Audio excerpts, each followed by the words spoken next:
Very excited about today's global forum. It's my first one attending. We're interested in learning more about the global space, customer content generation, and how the different parts of the business are working together.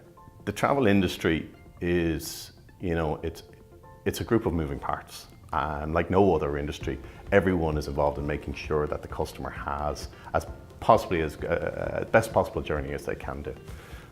From the taxi to the hotel, to the airline, everyone wants the best component because one step wrong can ruin a whole trip.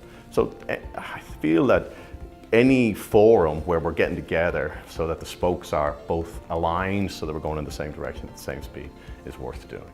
And that's really what I'm doing today. It's about me calibrating my ideas for the future and what we see.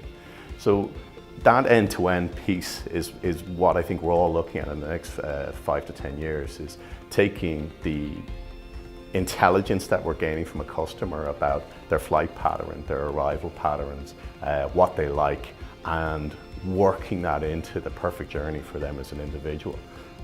Getting all the relationships to work in that space is the change. Some parts of the industry are born online, some parts of the industry are most definitely not and have very considerable legacy processes. So it's how we can all kind of start working better together in that area.